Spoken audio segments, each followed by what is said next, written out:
Here I was yesterday, standing in line at my favorite coffee shop, holding my phone up to what looked like digital static on a table tent, and within half a second, I was staring at a menu.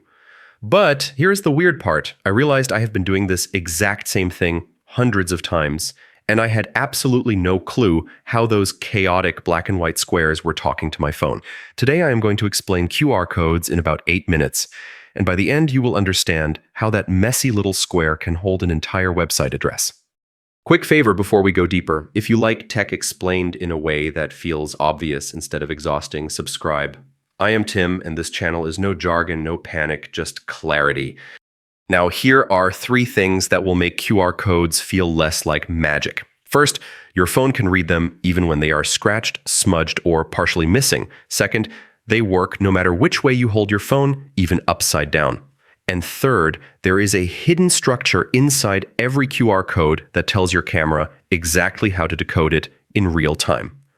Quick test right now. Look around you. Can you spot a QR code anywhere on a poster, a product, maybe even on your coffee cup? If you found one, you just found a tiny digital book written in the most organized square language on Earth. I'm going to show you how your phone reads that book using one simple model, and by the end, you will see QR codes completely differently. Most people think QR codes are just random patterns that somehow magically work. That sounds reasonable because they look like digital noise, like someone spilled pixels everywhere. But what you are looking at is not chaos. It is a carefully designed layout that helps a camera find the code, orient it, measure it, and then translate it. Pull up any QR code and look closely. You will immediately notice 3 chunky black squares. One sits in the top left corner, one in the top right, and one in the bottom left. These are not decorations, they are anchor points, and they are the foundation of the whole system. Think of a QR code like a book, not a book with letters, but a book made of tiny squares. When you open a normal book, you automatically know where to start because books give you obvious clues. You can see the corners of the page. You can see where the text lines begin. Your brain does not start reading from the middle by accident because the layout guides you. A QR code needs to do the same thing for a camera. Those 3 big corner squares are like the covers and page corners all at once. They shout to your phone, this is the code, this is the shape, and this is how it is rotated. Here is the clever detail. There are only 3 of them, not 4. The missing 4th corner is intentional. If all 4 corners looked identical, the code could look the same no matter how you rotated it, and your phone would have to guess which way is up. With 3 corners forming an L shape, the orientation becomes obvious. The moment the camera detects that pattern, it can rotate the image in its digital brain until everything lines up properly. Sideways, upside down, tilted, it does not matter. The anchors tell the software how to straighten the code. Those anchor squares also help your phone locate the boundaries of the message. The software looks at where the anchors sit and says the data lives inside this area. Ignore the poster art, ignore the words, ignore the busy background. That is why QR codes can sit on a crowded flyer and still get read instantly. Now look between those corner anchors and you will usually see dotted lines of alternating black and white squares running along the edges. These are called timing patterns, but I like to call them ruler lines. Just like notebook paper lines help you write straight, these alternating squares help your phone measure the grid. Your camera needs to know one basic thing before it can read anything. How big is one square? If it cannot measure the square size, it cannot reliably tell whether a dark patch is one big square or several small squares stuck together. The ruler lines solve that. The phone scans along those alternating patterns, measures the spacing, and then overlays an invisible grid across the entire QR code. Once the grid is locked in, the phone can jump to specific coordinates and read square by square without guessing. If you have ever tried to take a photo of a checkerboard at an angle, you already understand the next problem. Real-life surfaces are not perfect. QR codes get printed on curved cups, wrinkled packaging, scratched signs, glossy labels, and everything else that makes images distort.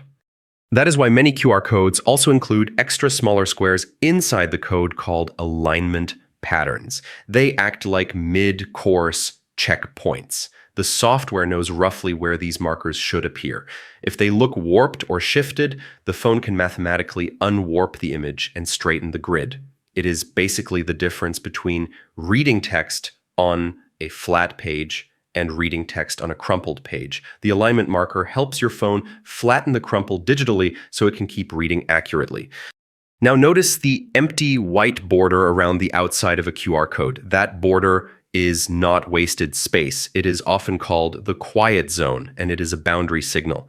It tells your phone the code ends here. Everything outside this border is just background.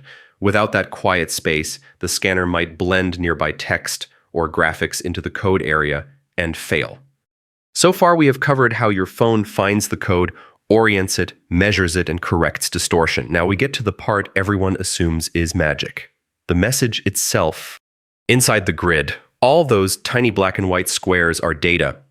QR codes use binary, which is a computer language that stores information using only two states. Think of it as yes and no, on and off, 1 and 0. In a simple sense, a dark square represents 1 and a light square represents 0. Your phone reads the grid and converts it into a long sequence of ones and zeros.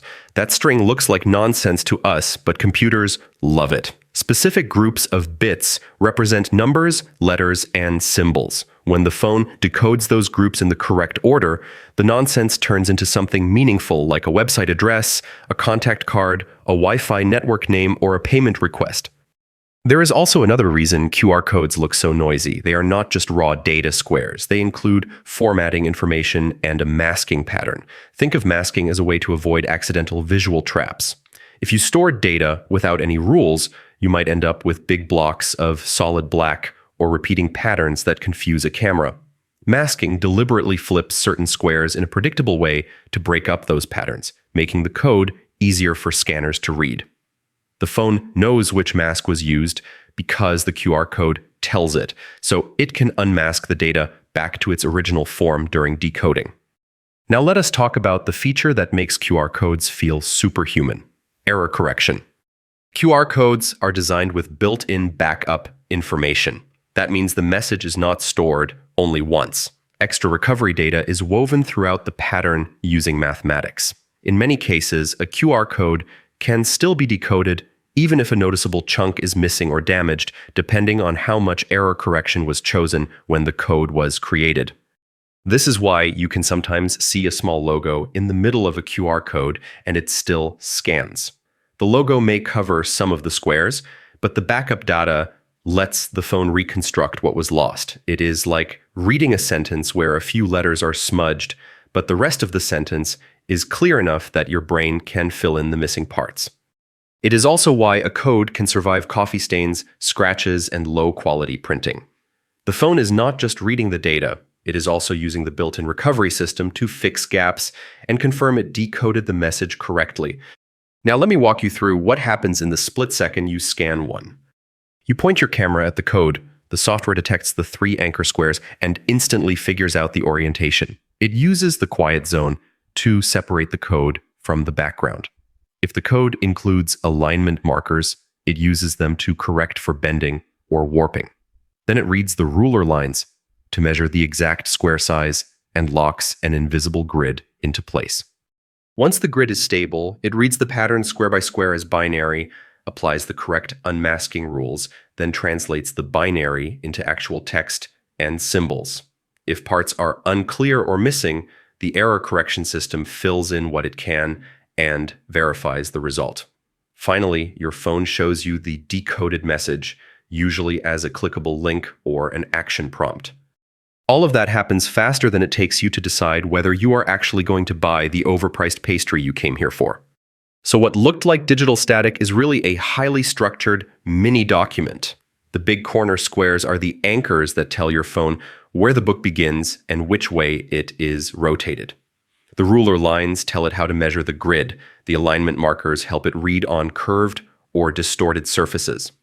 The quiet border tells it where the book ends. The noisy center is the message written in binary, with backup information built in so the message can survive damage. One practical note that matters in real life: QR codes are just containers. They can point to safe places or sketchy places. Your phone is doing an amazing job translating the square language, but you still want to glance at what it decoded before you tap. Treat it like opening a link someone handed you on a sticky note. Convenient, but worth a quick sanity check. Now you have the simple way to think about any QR code you see. It is a tiny book designed for cameras. It includes landmarks for orientation, rulers for measurement, tools for distortion correction, and redundancy for damage recovery. It is not mysterious, it is just extremely well designed. If this explanation made QR codes finally feel obvious, subscribe. I will keep breaking down everyday tech like this so you can understand the digital world without the headache. And the next time you scan one of these squares, you will know you are watching your phone do something surprisingly impressive. It is finding a book, rotating it, measuring it, correcting its shape, translating its language, and verifying the result, all before you even finish lifting your coffee.